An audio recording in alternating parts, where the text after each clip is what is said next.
Ravindra Bhalerao and I welcome you to my channel that is English for Learners. Friends, today we are going to learn one more important grammatical topic, and that is how to use not only but also in a sentence.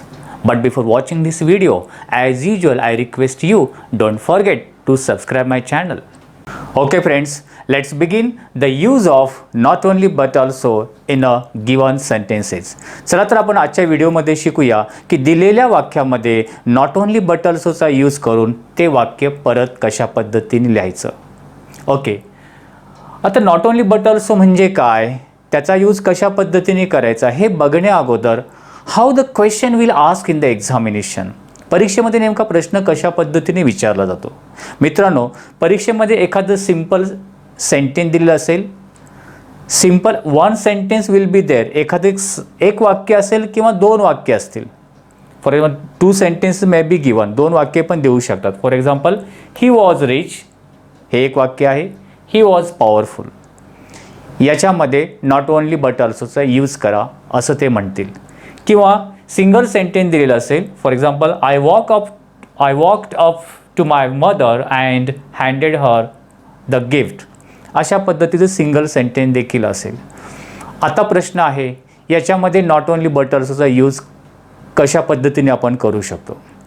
First of all we try to understand the meaning of not only but also. याचा meaning काय होतो, जर मराठीमध्ये याचा अर्थ आपण घेतला तर त्याचा अर्थ असा होतो, नॉट ओनली म्हणजे एवढेच नव्हे, नॉट ओनली म्हणजे एवढेच नव्हे, बट ऑल्सो तर ते सुद्धा. याचा मिनिंग आपण घेते हेच नव्हे तर ते सुद्धा, एवढेच नव्हे तर ते सुद्धा या अर्थाने. आता एक्झाम्पल्सवरून तुम्हाला थोडंसं डिटेल आणखीन अंडरस्टँडिंग होईल. आता याचा यूज कशासाठी केला जातो, याचा use by using not only but also we can join or we can combine two or more than two words or sentences. अर्थात नॉट ओनली बट ऑल्सोचा यूज करून आपण दोन वाक्य, दोन किंवा दोनपेक्षा जास्त शब्द किंवा वाक्य एकत्र जोडून एक सिंगल सेंटेन्स बनवू शकतो. ठीक आहे, आता आपण सुरुवात करूया. सपोज दोन वेगवेगळी वाक्य दिलेली असतील की त्याच्यामध्ये not only but also use कशा पद्धतीने करू शकतो. हे एक्झाम्पल बघा, सिंपल आहे. ही वॉज रिच, कधीही दिलेले सेंटेन्स त्याचा मिनिंग नीट समजून घ्यायचा. तो श्रीमंत होता. ही वॉज पॉवरफुल, तो पॉवरफुल देखील होता, शक्तिशाली देखील होता. ठीक आहे, आता या दोन्ही वाक्यामध्ये बघायचं की त्याच्यामध्ये दोन डिफरंट घटक कोणकोणते आलेले आहेत. डिफरंट कोणकोणते घटक, ही was rich, he was powerful. त्याला अंडरलाईन करा अगोदर. कोणकोणते दिसतात, rich and powerful. He double L आहे, वॉज पॉवरफुल आहे. आता हे जे डिफरंट शब्द असणार आहेत ना, दे मे बी समटाइम्स ॲडजेक्टिव्ह असू शकतात, वर्ब असू शकतात, नाऊन असू शकतात. बघा हे ग्रॅमॅटिकल लँग्वेजमध्ये. पण ते नाही समजलं तर वेगवेगळे अर्थाचे शब्द कोणते ते तरी बघू शकाल. ठीक आहे, इथे रिच अँड पॉवरफुल ॲडजेक्टिव्ह वेगवेगळे ऑब्जेक्ट म्हणून आलेले आहेत. यांना आता आपण कंबाईन करायचं. कशा पद्धतीने कंबाईन करायचं, फर्स्ट आपण अंडरलाईन केलं. ओके, त्या फर्स्ट सेंटेन्समध्ये जे डिफरंट वर्डला जो अंडरलाईन केलेला आहे त्याच्या अगोदर नॉट ओनली घ्या. हा नॉट ओनली म्हणजे आन्सर काय होईल, he was not only rich. जे फर्स्ट सेंटेन्समध्ये जे अंडरलाईन केलेलं आहे त्याच्या अगोदर not only rich, not only घेतलं आणि बट ऑल्सो लिहून नेक्स्ट सेंटेन्समधला जो डिफरंट पार्ट्स आहे तो डायरेक्ट जॉईन करायचा. But also powerful. काय केलं बघा आपण इथे, पहिल्या सेंटेन्समध्ये जे अंडरलाईन केलं बघ त्याच्या अगोदर नॉट ओनली घेतला आणि सेकंड सेंटेन्समध्ये हे रिपीटेड वर्ड्स आहेत, सब्जेक्ट वर्ब ते घेण्याची गरज नाही आहे. तर डिफरंट वर्ड जो आहे बट ऑल्सोने आपण कनेक्ट केला. See the one more example, she closed the door, तिने डोर बंद केला. शी बोल्टेड इट फ्रॉम आउटसाइड, तिने ती बाहेरून बोल्टेड म्हणजे त्याची कडी पण लावली आपण असं म्हणू शकतो. आता याच्यामध्ये आता सांगितल्याप्रमाणे डिफरंट कोणकोणते घटक दिसतात. शी क्लोज द डोर, कोणकोणते, अँड शी बोल्टेड. इथे बघा क्लोज अँड बोल्टेड वेगवेगळं आहे ना. बंद करणे आणि कडी लावणे म्हणजे हा भाग वेगळा आहे. And bolted it from outside. इथे फक्त रिच अँड पॉवरफुलच होता. इथे आपण ॲडजेक्टिव्ह म्हणू शकत होतो ग्रामरच्या भाषेमध्ये. इथे वर्ब देखील डिफरंट आहेत. ठीक आहे, पण डिफरंटच दिसतोय ना. ओके, याला आपण अंडरलाईन केलं. मग नेक्स्ट स्टेप काय आहे आपली, ज्या फर्स्ट सेंटेन्समध्ये जो अंडरलाईन केलेला भाग आहे त्याच्या अगोदर नॉट ओनली लिहायचा. म्हणजे आन्सर काय होईल, she not only closed the door. हां, आणि बट ऑल्सोने नेक्स्ट सेंटेन्समधला डिफरंट पार्ट डायरेक्टली कनेक्ट करायचा, जॉईन करायचा. बट ऑल्सो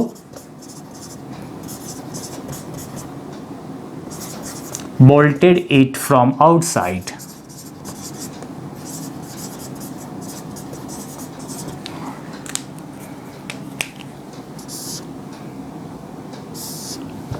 कळते आपण काय करतो, जर दोन वेगवेगळी वाक्य दिली तर त्याच्यामध्ये वेगवेगळे भाग तुम्ही अंडरलाईन करून घ्या. Okay, let's see one more example. Raj join army. This is one of the sentence. Another one is Gopal join army. गोपालने सुद्धा आर्मी जॉईन केली. आता त्याच्यामध्ये according to rule 2 different sentences आहेत. वेगवेगळे घटक कोणते त्यांना अंडरलाईन करा. इथे तुम्हाला दिसेल राज आणि गोपाल डिफरंट आहे. मग अकॉर्डिंग टू रूल काय, जो फर्स्ट सेंटेन्समध्ये जो अंडरलाईन भाग केला त्याच्या अगोदर नॉट ओनली. मग आन्सर काय होईल, नॉट ओनली राज. तर जॉईन आर्मी सेम आहे म्हणून आपण त्यांना एंडिंगला ठेवूया. आणि बट ऑल्सोने सेकंड अंडरलाईन पार्ट आपण कनेक्ट करू शकतो. But also Gopal join army. म्हणजे फक्त राजच नव्हे तर गोपालनी सुद्धा आर्मी जॉईन केली. तर या पद्धतीने 2 वेगवेगळे सेंटेन्सेस दिले तर आपण नॉट ओनली बट ऑल्सोचा यूज करून ते 2 डिफरंट सेंटेन्स जॉईन करून 1 सिंगल सेंटेन्स आपण बनवू शकतो. आता कधी आता हे झालं एक प्रकार. हे या प्रकारचे एक एक्झाम्पल दिलं जाऊ शकतं म्हणजे 2 वेगवेगळी वाक्य. नेक्स्ट एक्झाम्पल सिंगल सेंटेन्स असेल पण त्याच्यामध्ये कंपल्सरी एखाद्या वेळी अँड असू शकतं. अँडचं वाक्य दिलं जाऊ शकेल. म्हणजे सेंटेन्स सिंगल असेल पण त्याच्यामध्ये कनेक्टेड वर्ड्स काय असेल अँड. तेव्हा नॉट ओनली बट ऑल्सोचा यूज कशा प्रकारे करायचा. अगोदर बघायचं अँड आहे त्याला अंडरलाईन करून घ्यायचा. ठीक आहे, मग तुम्हाला इझी जाईल कारण अँड अंडरलाईन केला कारण अँड काढून तिथे आपल्याला काय घ्यायचं आहे लिहायचा बट ऑल्सो. नेक्स्ट सेंटेन्समध्ये काय डिफरंट हे चेंजेस करू नका. आत्ता हे सेंटेन्स बघा.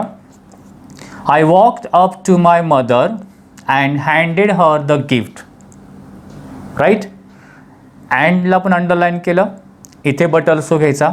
आता नॉट ओनली कुठे घेणार की बऱ्याच वेळा मुलांना अँड काढून बट ऑल्सो लिहितात पण नॉट ओनली कुठे लिहायचं. आय नंतर लिहिणार, वॉकअप नंतर लिहिणार किंवा माय मदर नंतर माय नंतर लिहिणार, कोणत्या शब्दानंतर लिहिणार ते बघायचं आहे. पण त्यासाठी काय करावं लागेल तर मी काय सांगितलं की दोन्ही सेंटेन्समध्ये जे डिफरंट पार्ट आहे आपण ते कनेक्ट करतोय नॉट ओनली बट ऑल्सोने. ओके, तर इथे नीट लक्ष दिलं. I walked up to my mother. मी आईकडे चालत गेलो. ठीक आहे, अँड आणि हँडेड हर द गिफ्ट. म्हणजे वॉक्ड हा पण वेगळा आहे, वर्ब हँडेड नंतर हातामध्ये ते गिफ्ट दिलं हे वेगळं आहे. म्हणजे इथून हा भाग वेगळा आणि हा भाग पूर्णपणे वेगळा आहे. म्हणजे हा 2 आपण कनेक्ट करणार. वॉक पण डिफरंट, हँडेड पण डिफरंट आहे ना. हँडेड तरी जॉईन होणारच आहे अँडनी. मग नॉट ओनली कुठे घेणार तर हा डिफरंट आहे पण याच्या अगोदर आपण काय करणार जो अंडरलाईन करून त्याच्या अगोदर आपण नॉट ओनली लिहिणार. I not only walked up to my mother आणि अँड काढून बट ऑल्सो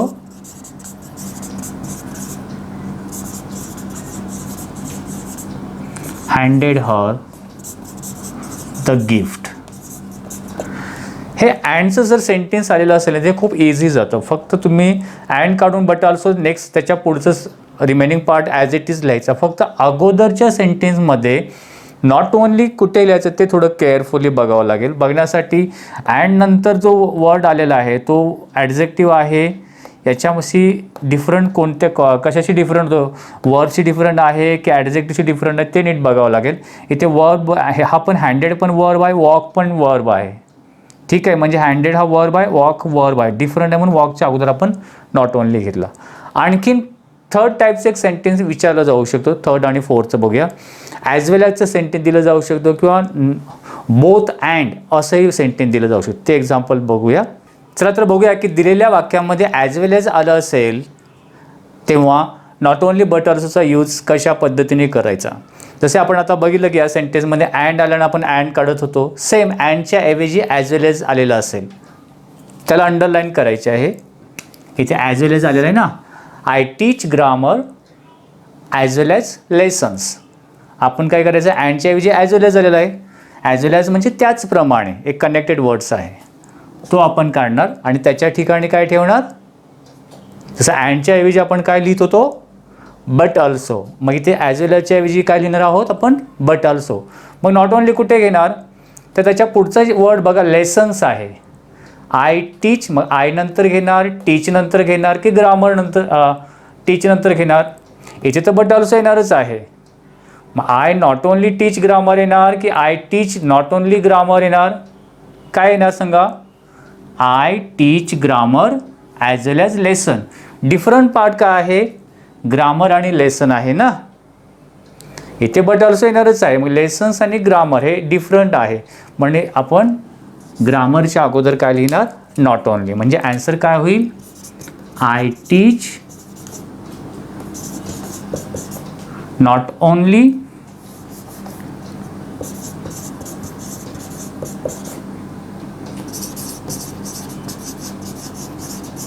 आणि ॲज वेल ॲज काढून काय लिहिणार आपण, but also. But also lessons. तर या पद्धतीने पुढचा वर्ड बघितल्यानंतर आपल्याला आयडिया येते की नॉट ओनली कुठे घ्यायचा. लेसन्स आणि ग्रामर हे डिफरंट पार्ट्स ॲज वेल ॲजने जॉईन केलेले आहेत म्हणून आपण ग्रामरच्या अगोदर नॉट ओनली घेतलेलं आहे. ठीक आहे. आता हे झालं दिलेल्या सेंटेन्समध्ये. बघा आपण बघितले दोन डिफरंट सेंटेन्स आले असतील तर कशा प्रकारे जॉईन करायचे नॉट ओनली बट ऑल्सोने. अँडचं सेंटेन्स आलं तर बघितलं ॲज वेल ॲज दिलं असेल. कधी कधी मग बोथ आणि अँड दोन्ही दिलं जातं. बोथ म्हणजे दोन्ही पण. मग तेव्हा ते बोथ आणि अँड रिमूव्ह करायचे आणि त्याच्याऐवजी आपल्याला not only but also use करायचा. कशा पद्धतीने ते बघा.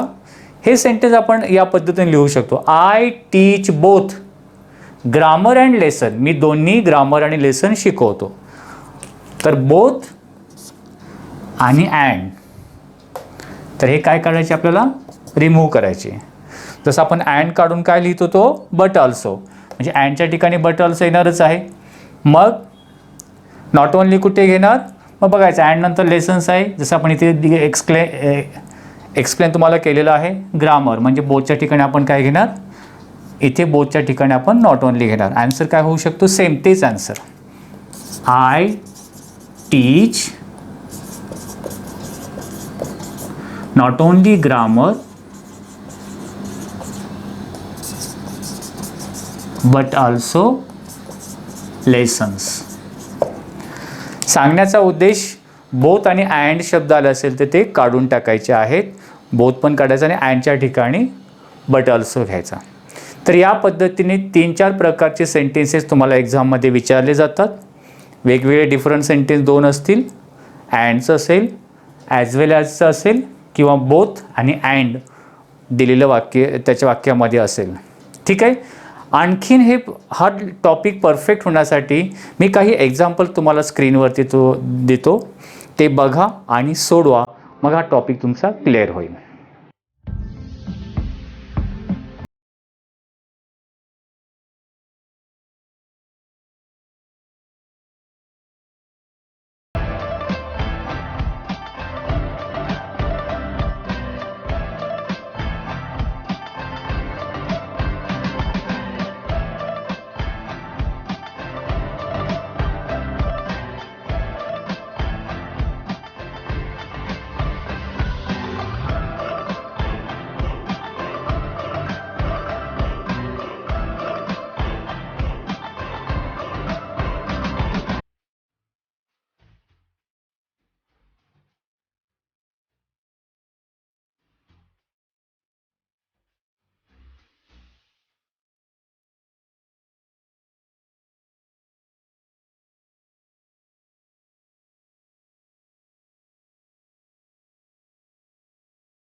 Friends, I hope you might have liked this video. If you liked it, please share it.